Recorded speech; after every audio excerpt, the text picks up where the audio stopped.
Question number 43 देखे बच्चों, इसमें कह रहा क्या कि during the preparation of ethane by Kolbe electrolytic method using inert electrode. ये बहुत जरूरी बच्चों इलेक्ट्रोलिसिस में जानना कि इलेक्ट्रोड हमारा किस तरीके का है, अटैकेबल है या नॉन अटैकेबल है, मतलब कि रिएक्टिव मेटल का बना हुआ है या नॉन रिएक्टिव मेटल का बना हुआ है। तो यहाँ पे बोल दिया इनर्ट इलेक्ट्रोड, इसका मतलब यहाँ पे इलेक्ट्रोलिसिस करते समय इलेक्ट्रोलिसिस में भाग ये नहीं लेगा रिएक्शन में। तो कहता पीएच क्या होगा। तो बच्चों आपको हम एक इसका तरीका बताते हैं कि जब भी आपको इलेक्ट्रोलिसिस के दौरान पीएच जज करना हो कि सॉल्यूशन का पीएच बढ़ेगा या घटेगा, तो आप हर हमेशा इस चीज को आप याद रख सकते हैं कि अगर पीएच चेंज होना है, पीएच चेंज दो ही काम में हो सकता है कि या तो रिएक्शन में सिर्फ H प्लस का रिएक्शन हो। H प्लस मतलब जैसे मान लीजिए H प्लस क्या है, कैथोड, ये केटायन है, तो केटायन हर हमेशा कहाँ पे जाकर रिडक्शन करेगा बच्चों, कैथोड के ऊपर।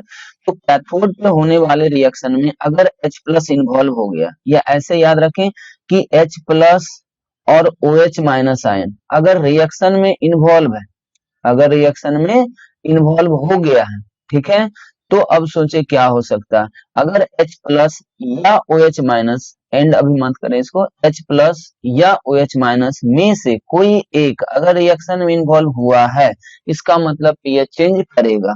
हम क्या बोल रहे हैं बच्चों कि H प्लस और OH माइनस में से कोई एक अगर रिएक्शन इन्वॉल्व हो जाए तो पीएच सॉल्यूशन का चेंज हो जाएगा, ठीक है। दूसरी बात कि अगर दोनों में से कोई भी रिएक्शन में पार्टिसिपेट ना करे तो पीएच चेंज नहीं होगा, या दोनों ही कर जाए तो भी पीएच चेंज नहीं होगा। तो अब हमें यहाँ पे यही जज करना है बच्चों कि जब हम किसी भी साल्ट का इलेक्ट्रोलिसिस करते हैं कॉल्बे मेथड से, तो उसमें हमें ये देखना है कि कौन कौन से एनायन और कौन कौन से कैटायन रिडक्शन करने के लिए रिस्पॉन्सिबल होंगे। तो अब एज फॉर एग्जांपल अगर आप मान लें कि कोई भी कार्बोक्सिलिक एसिड साल्ट होता है, जनरली सोडियम का कोई भी कार्बोक्सिलिक एसिड साल्ट होता है, अगर इस साल्ट के आप एक्वस सॉल्यूशन का इलेक्ट्रोलिसिस करेंगे, तो सोचिए कि एक्वस सॉल्यूशन आप जब भी लेते होंगे फिजिकल में आप लोगों ने पढ़ रखा होगा कि Na प्लस और H प्लस, ठीक है, यहाँ पे दो कैटायन बनेंगे एक्वस सॉल्यूशन में। तो अब सोचिए कि Na प्लस और H प्लस में रिडक्शन पोटेंशियल किसका ज्यादा होता है। तो बच्चों ये हाईली रिएक्टिव मेटल है, इसका reduction potential, standard reduction potential negative होता है, इसका अगर आपको याद हो तो इसका 0 होता है।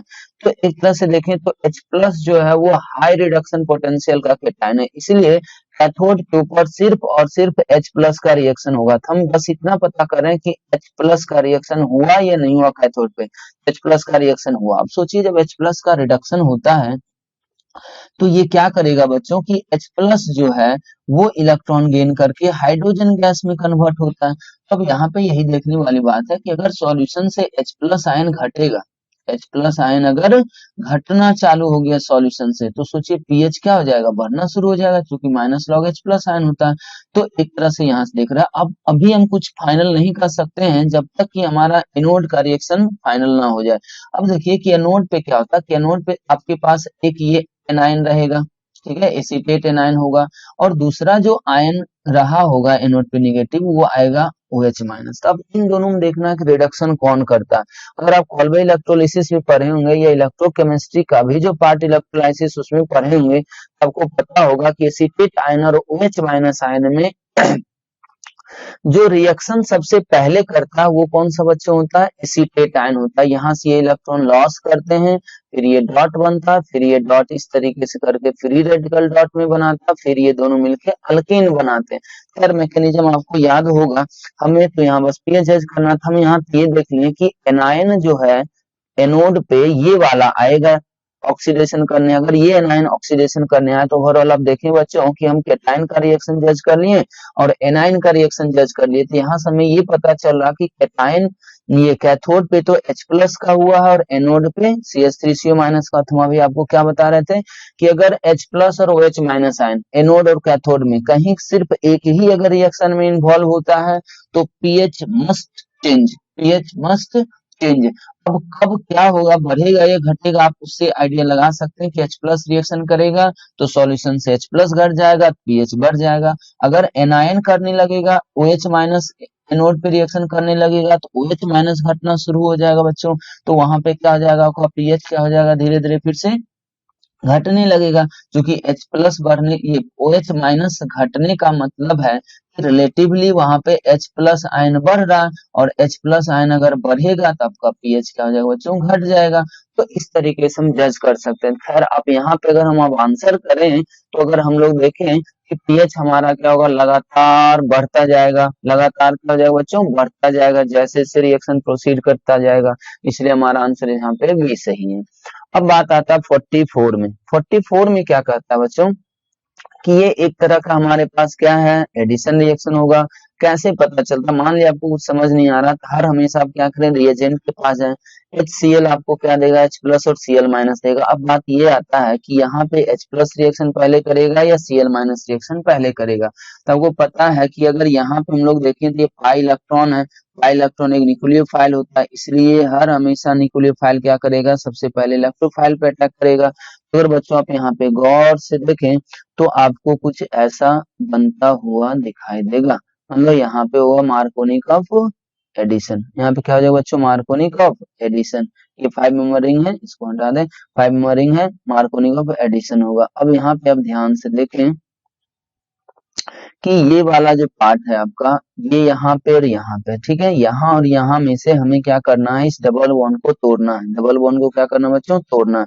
तोड़ के हम लोग क्या करते हैं, इस इंड में कहीं पे एक कैटायन बनाते हैं। अब हम लोग क्या करेंगे, वैसा कैटायन बनाएंगे जो ज्यादा स्टेबल हो, वैसा कैटायन बनाएंगे जो ज्यादा स्टेबल हो। तब सोचिए अगर हम यहाँ पे कैटायन बनाते हैं बच्चों, तो ये सिर्फ हाइपर कंजुगेशन करे, लेकिन अगर यहाँ पे कैटायन बना दें, इसका मतलब देखिए ये 3 मेंबर रिंग है, 3 मेंबर रिंग के ये जस्ट बगल वाला कार्बोकैटायन है, इसलिए यहाँ पे एक तरह से सिग्मा रेजोनेंस हो रहा होगा। तो इस पॉइंट पे जो कार्बोकैटायन बनेगा ना बच्चों, वो सबसे ज्यादा स्टेबल होगा। तो अब चलिए हम पाई बॉन्ड को ब्रेक करके क्या करते हैं, एक केटाइन बनाते हैं, और ये हमारा केटाइन बन गया, और यहाँ पे वहां से आने वाला HCl का H जुड़ जाएगा। अब यहाँ से देखिए क्या है कि यहाँ पे हमारे पास एक 3 मेंबर का रिंग जुड़ा हुआ। अब आपको पता होगा बच्चों की रिएक्शन में जब भी कार्बोकेटाइन बनता है, तो फाइनल प्रोडक्ट में कन्वर्ट होने से पहले वो खुद को क्या करता है, रीअरेंज करता है।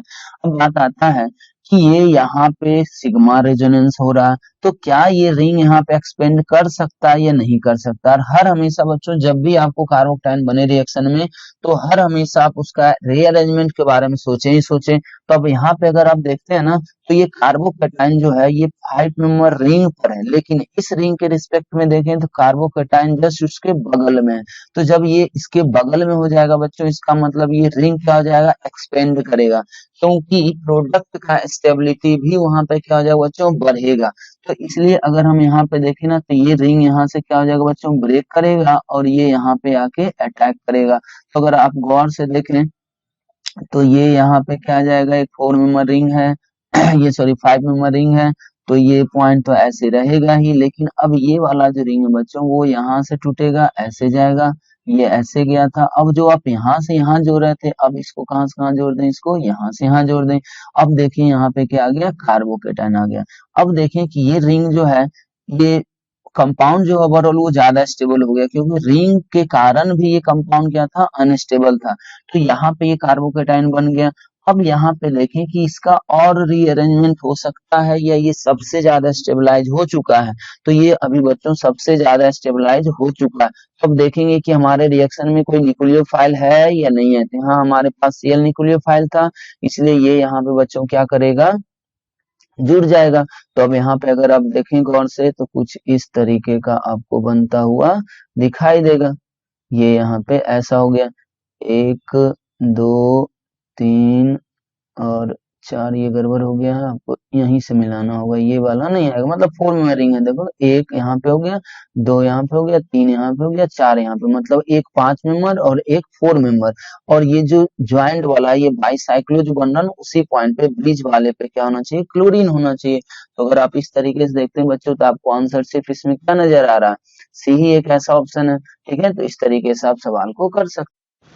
क्वेश्चन नंबर 45 में देखो बच्चों क्या कर रहा है, यहाँ पे एक एसिटिलीन दिया हुआ, ठीक है, और यहाँ पे आपको क्या दे रखा है, NaNH2 क्या दे रखा है बच्चों, ये sorry sodium in liquid ammonia, axis ammonia दिया हुआ था। अगर आपको पता हो बच्चों कि ये एक तरह से क्या होता है ना, बर्च रिडक्शन करता था, अगर आपको पता हो, लेकिन बर्च रिडक्शन बच्चों तभी हो पाएगा ना जब ये रिड्यूसिंग एजेंट की तरह काम करे। जब ये रिड्यूसिंग एजेंट की तरह काम करता तब वो बर्च रिडक्शन होता। लेकिन बच्चों हर हमेशा सोचें कि ये मेटल को जैसे आप एक्सेस अमोनियम डालते हैं तो वो वहां पे क्या करता है, सोडियम अमाइड भी बनाता है, NaNH2 भी बनेगा, और ये NH2 माइनस जो होता है एक बहुत अच्छा बेस होता है। या ऐसे भी सोचे कि अमोनिया सॉल्यूशन खुद एक बेसिक सॉल्यूशन है, अगर NaNH2 ना भी आप बना सोचे तो अमोनिया खुद एक बेसिक सॉल्यूशन है। तो बच्चों ये जो रिएजेंट होता है वो रिड्यूसिंग एजेंट कैरेक्टर भी रखता है और ये बेसिक नेचर भी रखता है। इसीलिए जब आप इसमें कोई भी एसिडिक कंपाउंड डालेंगे तो सबसे पहले तो एसिड बेस रिएक्शन होगा। इसलिए बच्चों यहाँ पे जो एसिटिलीन का ये दोनों हाइड्रोजन है वो दोनों हाइड्रोजन क्या बच्चों एसिडिक है। तो एसिडिक होने के कारण क्या होगा, एसिड बेस रिएक्शन होगा और ये दोनों हाइड्रोजन यहाँ से क्या हो जाएगा, हट जाएगा, और ये इस तरीके का एक कंपाउंड बन जाएगा। अब फिर से देखें क्या किया जा रहा है, इसमें एसिड डाला जा रहा है, DCl, DCl मतलब HCl में से ही H को हटा के D लगा दिया गया। तो इन दोनों ही एनायन का क्या हो जाएगा बच्चों, प्रोटोनेशन हो जाएगा। तो आप यहाँ पे अगर गौर से देखें तो ये ऐसा हो गया, अब यहाँ पे ये ऐसा बन गया। अब यहाँ पे देखें फिर से ये क्या कर रहा है, ये कंपाउंड बी हो गया, ये कंपाउंड आपका ए हो गया। अब इसके ऊपर क्या कर रहा है बच्चों की, वापस फिर से देखिए क्या बोरोन का हाइड्राइड यूज किया हुआ, बोरोन का हाइड्राइड यूज किया हुआ। और अगर आपको पता बच्चों की बोरोन का जब हाइड्राइड यूज होता है, अब यहाँ पे एक चीज देखिए, जब सिर्फ पर ऑक्साइड यूज करेगा, अगर आप यहाँ पे बेस भी यूज कर देते हैं ना, तब ये पूरा का पूरा क्या करता है, H और OH जोड़ देता है, H और OH जोड़ता है। लेकिन जब आपके पास यहाँ पे बेस नहीं दिया गया और सिर्फ पर ऑक्साइड दिया गया बच्चों, तो आप यही ध्यान रखें कि एक H यहाँ से जुड़ेगा, एक H यहाँ से जुड़ेगा, तो फाइनली दोनों ही क्या होंगे, H जुड़ेंगे। और आपको पता है कि बोरोन वाले कंपाउंड का जो स्टीरियो केमिस्ट्री होता है वो क्या होता है बच्चों, सिस होता है, मतलब दोनों सेम साइड से जुड़ेंगे। तो दोनों अगर हाइड्रोजन सेम साइड से जुड़ेंगे तो ये ऐसा बन जाएगा बच्चों। एक तरह से आप ये भी ध्यान रखें कि ये जो होता है एक रिड्यूसिंग एजेंट बन जाता है, अगर आप बेस नहीं लेते हैं तो, अगर सिर्फ पर ऑक्साइड यूज करते हैं तो ये भी एक रिड्यूसिंग एजेंट है। और ये सिन टाइप से करेगा, दोनों सेम साइड से करेगा, तो आप इस तरीके से देख सकते हैं, मतलब दोनों डी सेम साइड और दोनों एच सेम साइड। इसमें देखें अगर आंसर तो कौन आंसर मिल जाएगा बच्चों, ये आप यहाँ पे सिन हाइड्रोक्सिलेशन भूल के भी ना करें, ये सॉरी मतलब हाइड्रोक्सिलेशन नहीं होगा, मतलब OH नहीं जुड़ेगा, क्योंकि बेस नहीं दिया। अगर बेस जोड़ के आप देखते हैं तो आपको कुछ इधर वाला आंसर ऐसा कीटोन बनता हुआ दिखता, लेकिन यहाँ भी नहीं हो पाता क्योंकि हमारा तो ये डी लग चुका था। खैर आंसर हमारा यहाँ पे क्या आ जाएगा, सी आ जाएगा। अगर हम लोग नेक्स्ट क्वेश्चन देखें बच्चों तो 46 सवाल जो है, इसको मैं थोड़ा सा जूम कर देता हूँ। 46 क्वेश्चन नंबर जो सवाल है बच्चों, ये आप गौर से देखें तो इसमें आपको क्या नजर आएगा। ये भी एक बढ़िया सवाल है बच्चों।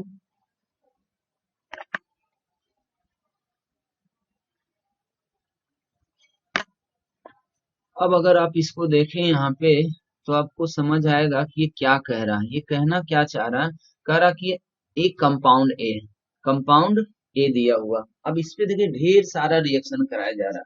तो बच्चों ऐसा जरूरी नहीं है कि आपको पूरा रिएक्शन आएगा तभी आप इस तरीके के सवाल को बना सकते हैं। कुछ भी एक ऐसा आपको स्टेप याद होना चाहिए कि जो आपको उस कंपाउंड की तरफ इंडिकेट करें। तो अगर हम गौर से देखें यहाँ बच्चों, जैसे कंपाउंड ए पे ये यूज किया गया व्हाइट पीपीटी आ रहा, किसके कारण, अमोनिकल सिल्वर नाइट्रेट, मतलब टॉलेंस रिएजेंट, ये क्या बच्चों, TR है, टॉलेंस रिएजेंट। अब अगर आपको यही प्रॉपर्टी याद हो कि टॉलेंस रिएजेंट किस किस के साथ व्हाइट पीपीटी देता है, तो आपको यहाँ बहुत सारा आइडिया यहीं से क्लियर हो जाएगा, बाकी रिएक्शन जानने की आपको जरूरत नहीं पड़ेगी। तो जैसे ही हम ये रिएक्शन देखें ना, हमें ये समझ आना चाहिए कि टॉलेंस रिएजेंट टर्मिनल एल्काइन के साथ व्हाइट पीपीटी देता है, सिल्वर एल्कलानामाइड का व्हाइट पीपीटी आता है। अब यहाँ पे हम लोग देखते हैं कि जब भी ए रहा होगा तो कोई ना कोई टर्मिनल एल्काइन तो हो ही सकता था, या कोई ऐसा कंपाउंड होता है जिसमें एसिडिक हाइड्रोजन होना चाहिए था जिसके साथ ये बेस की तरह काम करता। तो हम वैसे भी सोचते हैं तो देखिए इसमें एसिडिक हाइड्रोजन नहीं, इसमें एसिडिक हाइड्रोजन नहीं, इसमें एसिडिक हाइड्रोजन नहीं, और सिर्फ यही एसिडिक हाइड्रोजन वो टर्मिनल एल्काइन। तो आंसर तो हमारे बच्चों यहीं से लग रहा क्लियर है।